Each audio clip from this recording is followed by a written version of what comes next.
Baik, terima kasih atas waktu dan kesempatan yang telah diberikan kepada kelompok kami. Pada kesempatan ini, dalam video presentasi kali ini, kelompok kami akan membawakan materi presentasi tentang kepemimpinan dalam pencapaian indikator prestasi. Dalam suatu organisasi, harus memiliki seorang pemimpin. Tanpa adanya pemimpin, tentu sangat sulit dan tidak mudah dalam menjalankan semua elemen dan komponen yang ada di dalam organisasi tersebut. Seorang pemimpin tidak begitu saja dipilih dan ditentukan. Namun, ada pula kriteria-kriteria yang harus dimiliki olehnya. Segenap kemampuan berpikir dan berbuat menjadi pertimbangan yang sangat urgen untuk diperhatikan. Beragam kepemimpinan yang dibuat oleh setiap pemimpin di dunia ini. Cara dan pandangan mengenai suatu permasalahan menjadi daya dari kepemimpinan seseorang. Maka tidak bisa dielakkan lagi kalau menjadi seorang pemimpin menjadi tanggung jawab dan peran yang sangat berat. Tetapi itu semua bisa diatasi apabila ia memiliki cara dan strategi yang baik dan sesuai dengan kondisinya. Oleh karena itu teman-teman, dalam video presentasi kali ini, kelompok kami akan memaparkan materi tentang kepemimpinan. Materi selanjutnya akan dijelaskan oleh teman-teman saya. Baik, terima kasih atas waktu dan kesempatan yang diberikan. Saya akan menjelaskan tentang definisi kepemimpinan. Pengertian kepemimpinan adalah sebuah kemampuan yang terdapat dalam diri seseorang untuk bisa mempengaruhi orang lain atau memandu pihak tertentu untuk mencapai tujuan. Sementara itu, definisi pemimpin dalam Kamus Besar Bahasa Indonesia adalah orang yang memimpin. Jadi, seorang pemimpin wajib memiliki kemampuan untuk mempengaruhi atau memandu sekelompok orang atau pihak.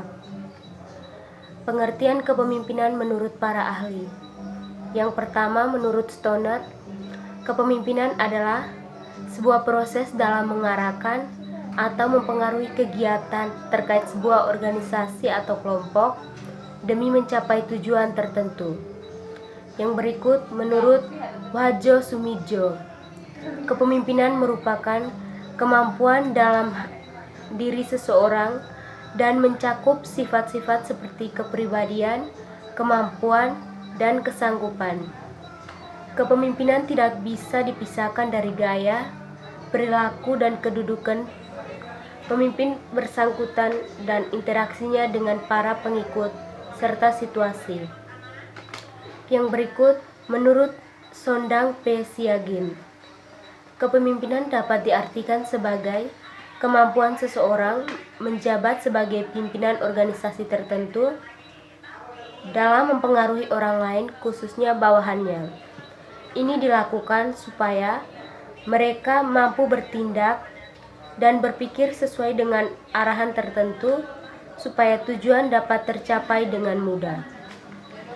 Yang berikut menurut Hemphill dan Kunz, kepemimpinan adalah perilaku individu ketika memimpin aktivitas dalam kelompok atau organisasi untuk mencapai tujuan bersama atau shared goal. Selanjutnya, jenis-jenis kepemimpinan. Yang pertama, otoriter. Otoriter yaitu pemimpin meminta bawahannya untuk melakukan sesuatu dan bagaimana caranya sesuatu tersebut dilakukan tanpa meminta petunjuk atau saran dari pengikutnya. Yang kedua, partisipatif atau demokratif, yaitu memiliki gaya yang lebih bersahabat dan bahasa yang digunakan bukan berupa perintah melainkan ajakan. Dalam praktik, pemimpin demokratif ini melibatkan satu atau lebih karyawan dalam pengambilan keputusan. Yang ketiga, delegatif atau bebas. Jenis kepemimpinan ini memberi tanggung jawab dan pengambilan keputusannya langsung kepada bawahannya. Namun, tetapi pemimpin yang bertanggung jawab jika terjadi kesalahan. Yang keempat, karismatis, yaitu seorang pemimpin yang mampu menggerakkan orang lain melalui kekuatan pribadinya sehingga orang mudah mengikutinya, mendengar nasihatnya, dan menaati perintahnya. Yang kelima, ideologis, yaitu pemimpin yang tidak begitu ahli dalam menyusun rencana kerja, dan pelaksanaannya. Tetapi pemimpin jenis ini memiliki ide-ide yang bagus sehingga ia mampu menggerakkan bawahannya. Yang keenam, organisatoris, yaitu pemimpin yang pandai menggerakkan orang melalui kecakapan organisasinya, dapat menyusun rencana kerja yang bagus dan mengatur kerja sama yang efisiensi. Jenis kepemimpinan ini dapat menolong bawahannya dengan cepat. Baik, saya akan menjelaskan tentang fungsi-fungsi kepemimpinan. Yang pertama, fungsi perencanaan. Fungsi perencanaan ini terdiri atas 3, yaitu yang pertama, perencanaan merupakan hasil pemikiran dan analisis situasi dalam pekerjaan untuk memutuskan apa yang akan dilakukan. Yang kedua, perencanaan berarti pemikiran jauh ke depan disertai keputusan-keputusan yang berdasarkan atas fakta-fakta yang diketahui. Yang ketiga, perencanaan berarti proyeksi atau penempatan diri ke situasi pekerjaan yang akan dilakukan dan tujuan atau target yang akan dicapai. Perencanaan meliputi yang pertama, perencanaan tidak tertulis yang digunakan dalam jangka pendek pada keadaan darurat dan kegiatan yang bersifat terus-menerus. Yang kedua, perencanaan tertulis yang digunakan untuk menentukan kegiatan-kegiatan yang akan dilakukan atas dasar jangka panjang dan penentuan prosedur yang diperlukan. Setiap rencana yang baik akan berisi yang pertama, maksud dan tujuan yang tepat dan dapat dipahami. Yang kedua, penggunaan sumber-sumber 6M secara tepat. Dan yang ketiga, cara-cara dan prosedur untuk mencapai tujuan tersebut. Berikut saya akan lanjut menjelaskan mengenai fungsi-fungsi dari fungsi kepemimpinan. Yang kedua, fungsi memandang ke depan, artinya akan mampu mendorong apa yang akan terjadi, serta selalu waspada terhadap kemungkinan. Yang ketiga, fungsi pengembangan loyalitas. Untuk mencapai kesetiaan ini, seorang pemimpin sendiri harus memberi teladan yang baik dalam pemikiran, kata-kata, maupun tingkah laku sehari-hari yang menunjukkan kepada anak buahnya. Pemimpin sendiri tidak pernah mengingkari dan menyeleweng dari loyalitas segala sesuatu, tidak akan dapat berjalan sebagaimana mestinya. Yang keempat, fungsi pengawasan. Dengan adanya pengawasan, maka hambatan-hambatan dapat segera ditemukan untuk dipecahkan sehingga semua kegiatan kembali berlangsung menurut rel yang telah ditetapkan dalam rencana. Yang kelima, fungsi pengambilan keputusan, yaitu pengambilan keputusan merupakan fungsi kepemimpinan yang tidak mudah dilakukan. Oleh sebab itu, banyak pemimpin yang menunda untuk melakukan pengambilan keputusan. Bahkan, ada pemimpin yang kurang berani mengambil keputusan. Yang berikut saya akan menjelaskan tentang teori kepemimpinan. Yang pertama, teori otokratis. Teori otokratis adalah teori bagaimana seorang pemimpin menjalankan tugasnya, bekerja tanpa menerima saran dari bawahan. Perintah yang diberikan biasanya satu arah saja. Artinya, bawahan tidak diperkenankan untuk membantah, mengkritik, bahkan bertanya. Yang kedua, teori sifat. Teori sifat adalah teori yang mengatakan bahwa kepemimpinan tercipta dari seseorang berdasarkan sifat-sifat yang dimiliki orang tersebut. Artinya, yang bersangkutan sudah sejak lahir memiliki ciri-ciri menjadi seorang pemimpin. Yang ketiga, teori manusiawi. Teori ini adalah teori pemimpin yang benar-benar merasakan bawahannya sebagai manusia yang dapat dimotivasi kebutuhannya sehingga menimbulkan kepuasan kerja. Yang keempat, teori perilaku pribadi. Teori ini merupakan teori di mana pemimpin melakukan pendekatan pada bawahannya melalui cara-cara formal yang tidak resmi. Dengan begitu, perintah yang diberikan secara lisan, bukan tulisan. Yang kelima, teori lingkungan. Teori ini memperhatikan ruang dan waktu berbeda dengan teori sifat yang mengatakan pemimpin itu dilahirkan. Maka pada dalam teori ini, pemimpin dapat dibentuk. Yang keenam, teori situasi. Teori ini merupakan teori di mana pemimpin memanfaatkan situasi dan kondisi bawahannya dalam kepemimpinannya, yaitu dengan memperhatikan dukungan dan pengaruh. Yang ketujuh, teori pertukaran. Teori pertukaran dalam kepemimpinan pemerintah adalah teori di mana pemimpin pemerintah dalam mengarahki bawahannya memakai strategi take and given. Selanjutnya saya akan menjelaskan mengenai sistem kepemimpinan dalam pencapaian indikator prestasi.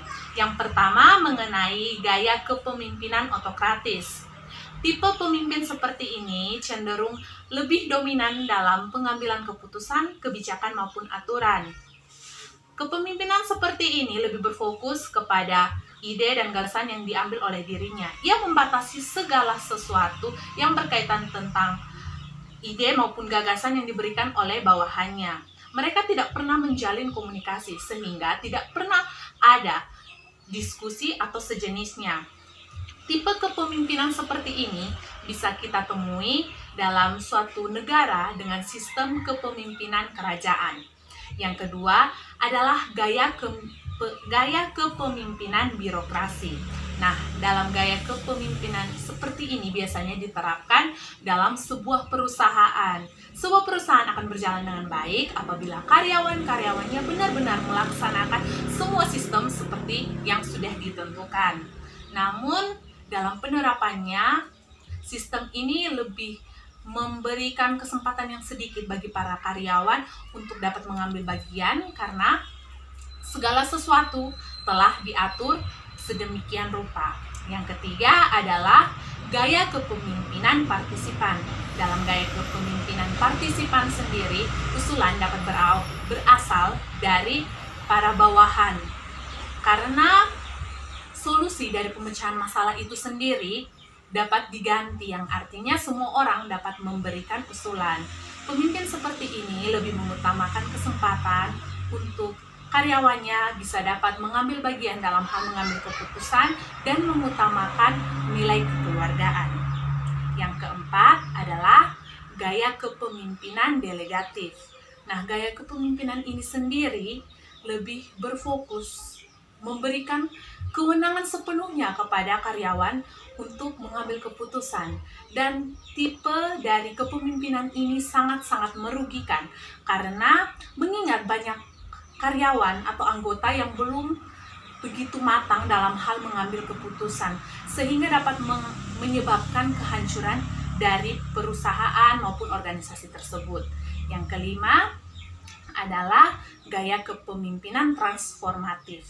Nah, gaya kepemimpinan seperti ini selalu memberikan nilai yang positif karena para pemimpin dari tipe yang seperti ini selalu terjun langsung untuk mengambil bagian dalam halnya yang sedang kesulitan dalam pekerjaan. Selain itu, pemimpin dari tipe ini sendiri selalu memberikan aura yang positif dan juga semangat bagi karyawannya untuk terus maju ke depan dan bisa terus berkembang, bertumbuh untuk menjadi pribadi yang lebih baik. Yang keenam adalah gaya kepemimpinan karismatik. Nah, gaya kepemimpinan ini memiliki pengaruh yang sangat penting karena citra dari seorang pemimpin itu yang berkarisma sehingga membuat para pengikutnya itu sangat-sangat merasa kagum akan hasil yang telah dicapainya dan mereka ingin seperti itu. Karisma dari pemimpin ini sendiri sangat berpengaruh penting mengingat segala sesuatu kebijakan yang diambil oleh dirinya sendiri. Yang ketujuh adalah sistem kepemimpinan situasional. Nah, kepemimpinan ini disebut situasional karena pemimpinnya itu selalu memantau perkembangan apa yang sedang dikerjakan oleh karyawannya sendiri.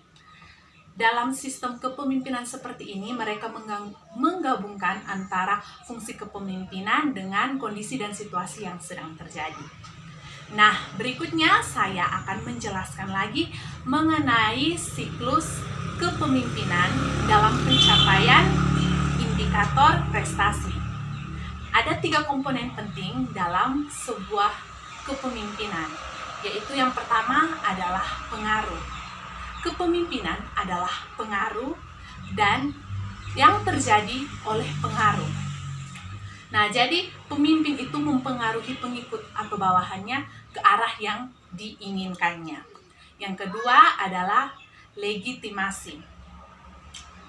kepemimpinan adalah legitimasi. Nah, legitimasi itu sendiri adalah pengakuan atas kedudukan atau posisi formal yang dimiliki oleh pemimpin tersebut dalam suatu organisasi. Pemimpin yang memiliki legitimasi akan dipatuhi atau disegani oleh para karyawannya. Sedangkan para pengikut atau bawahannya juga akan dengan rela mengikuti pemimpin yang memiliki legitimasi tersebut. Nah, yang ketiga adalah tujuan.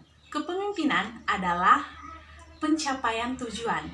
Seorang pemimpin selalu berkaitan dengan tujuan-tujuan, baik itu tujuan individu, kelompok maupun organisasi. Jadi di sini pemimpin itu sendiri dituntut untuk dapat menyeimbangkan antara kepentingan dari organisasi tersebut dengan keinginan dari karyawannya. Saya akan menjelaskan tentang teknik kepemimpinan dalam pencapaian indikator prestasi. Ada 5 teknik. Yang pertama, teknik persuasif. Teknik persuasif ini adalah strategi dalam pimpinan pemerintahan pusat seperti camat, bupati, gubernur, atau wali kota membujuk bawahannya untuk bekerja lebih rajin. Bujukan ini dilakukan dengan cara lunak dan lemah lembut. Yang kedua, teknik komunikatif. Teknik komunikatif ini adalah strategi pemimpin dalam memperlancar pekerjaannya, mencapai tujuan, melakukan hubungan sesuai dengan kaidah ilmu komunikasi, yaitu apa yang diinginkan oleh pemerintah sebagai jalan pemberi pesan sama dengan apa yang diterima bawahan dan masyarakat. Yang ketiga, teknik fasilitas. Teknik fasilitas adalah strategi pemimpin dalam memberikan fasilitas pada bawahan atau masyarakatnya untuk memperlancar pekerjaan karena bawahan dan masyarakat tersebut terikat oleh pemberian tersebut. Yang keempat, teknik motivasi. Teknik motivasi adalah strategi pemimpin mendorong bawahan dan masyarakatnya bekerja serta membangun lebih rajin. Yang kelima, teknik keteladanan. Teknik keteladanan adalah strategi pemimpin pemerintahan untuk memberikan contoh atau teladan yang baik kepada bawahannya maupun masyarakatnya sendiri. Selanjutnya, saya akan memberikan contoh kepemimpinan dalam pencapaian indikator prestasi. Saya ambil 2 kasus di sini. Kasus yang pertama mengenai kasus Hartoyo sebagai manajer. Dan yang kedua, kasus kepemimpinan di sekolah. Sekian hasil presentasi dari kelompok kami. Kami sangat mengharapkan kritik saran yang membangun dari teman-teman dan Bapak Ibu dosen kepada kelompok kami. Terima kasih atas perhatiannya. Kiranya video presentasi ini bermanfaat.